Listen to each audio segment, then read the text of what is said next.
کب کون سا ایسے مومنٹ ہے جس میں انسان اللہ رب العالمین سے، اپنے رب سے، اپنے مالک سے، اپنے پیدا کرنے والے سے، فاطر السماوات والارض سے، بدیع السماوات والارض سے کب سب سے زیادہ قریب ہوتا ہے؟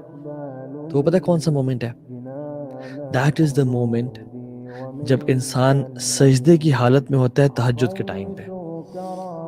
یہ انسان سب سے زیادہ اللہ کے قریب ہوتا ہے. کیوں؟ کیونکہ اللہ کے نبی نے ایک دو حدیث میں فرمایا کہ اقرب ما یکون العبد من ربہ وہو ساجد، کہ انسان اللہ سے سب سے زیادہ قریب تب ہوتا ہے جب وہ سجدے کی حالت میں ہے. اور دوسری یہ حدیث بھی آگے کہ اقرب ما یکون الرب من العبد فی جوف اللیل الاخر، کہ انسان اپنے رب سے سب سے زیادہ قریب ہوتا ہے رات کے آخری حصے میں. But a person is closer to Allah subhanahu wa ta'ala when Allah subhanahu wa ta'ala physically comes to the first heaven, and that person is at the lowest of his posture, جو سجدے کی حالت میں ہوتا ہے. this is the moment کہ اللہ بھی پہلے آسمان پہ ہے اور انسان بھی سجدے میں ہے، کہ جب انسان اللہ سے سب سے زیادہ قریب ہوتا ہے. اور یہ قیام اللیل کا ٹائم ہے، تو اس اپرچونٹی کو مس نہ کریں، بیکاز تہجد never fails anyone. دعا made at tahajjud is like an arrow which never skips its target.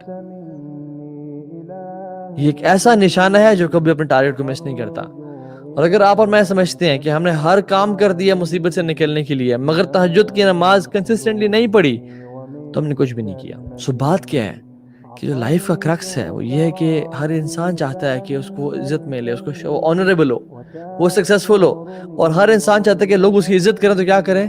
قیام اللیل کی نماز پڑھیں اور لوگوں پہ ڈیپینڈنٹ نہ رہیں. And this is an honor Allah will publicize even if you don't want it. اللہ لوگوں میں اس کو پھیلا دیں گے. اگر کوئی شخص قیام اللیل پڑھتا ہے تو اللہ لوگوں کے دلوں میں اس کی محبت ڈال دیں گے اور اس کو آنر اور تکریم بخشیں گے.